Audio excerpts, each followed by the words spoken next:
ನಮಸ್ಕಾರ ಸ್ನೇಹಿತರೆ, ನಾನು ಹಾಸನದ ಸಮೀರ್. ಸ್ನೇಹಿತರೆ, ಈ ದಿನ ನೀವು ನೋಡ್ತಾ ಇರುವ ಈ ಪಾರ್ಸಲ್ MP ಅಂದ್ರೆ ಮಧ್ಯಪ್ರದೇಶದ ಉಜ್ಜಯಿನಿ ನಗರದಿಂದ ನಮ್ಮ ಸ್ನೇಹಿತರು. ಈ ಪಾರ್ಸಲಿನ ಒಳಗಡೆ ಏನಿದೆ ಅನ್ನೋದಾದ್ರೆ ಸ್ನೇಹಿತರೆ, ಇದರ ಒಳಗಡೆ ಗವರ್ನರ್ ಮನಮೋಹನ್ ಸಿಂಗ್ ಸಿಗ್ನೇಚರ್ ಮಾಡಿರುವ 10 ರೂಪಾಯಿ ಮುಖಬೆಲೆಯ ಪಿಕಾಕ್ ನೋಟ್ಗಳ ಒಂದು ಬಂಡಲ್ ಇದೆ ಸ್ನೇಹಿತರೆ. ಈಗ ಬೇಗ ಈ ಪಾರ್ಸಲ್ ಓಪನ್ ಮಾಡ್ಬಿಟ್ಟು ಈ 10 ರೂಪಾಯಿ ಮುಖಬೆಲೆಯ ನೋಟ್ ಯಾವ ರೀತಿ ಕಾಣಿಸುತ್ತೆ ಅಂತ ನೋಡೋಣ.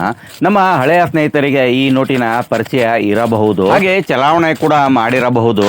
ಆದ್ರೆ ಈಗಿನ ದಿನಗಳಲ್ಲಿ ಈ ನೋಟುಗಳ ಚಲಾವಣೆ ಇಲ್ಲ ಸ್ನೇಹಿತರೆ. ಈ ಬಂಡಲಿನಲ್ಲಿ 10 ರೂಪಾಯಿಯ 100 ನೋಟುಗಳಿದೆ ಸ್ನೇಹಿತರೆ. 100 ನೋಟು ಅಂದ್ರೆ 1,000 ರೂಪಾಯಿ ಆಗುತ್ತೆ. ಆಗಿನ ದಿನಗಳಲ್ಲಿ ಇದು 1,000 ರೂಪಾಯಿ.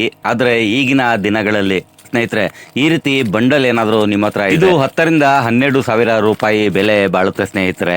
ಈ ರೀತಿ ಕಂಪ್ಲೀಟ್ ಆಗಿ ಒರಿಜಿನಲ್ ಕಂಡೀಷನ್ ಅಲ್ಲಿ ಬಂಡಲ್ ಇರಬೇಕು ಸ್ನೇಹಿತರೆ. ಹಳೆಯ ನೋಟುಗಳು ಅಂದ್ರೆ ಈ ರೀತಿ ಕಂಡೀಷನ್ ಅಲ್ಲಿ ಇದ್ರೆ ಮಾತ್ರ ಮಾರೋದಕ್ಕೆ ಸಾಧ್ಯ.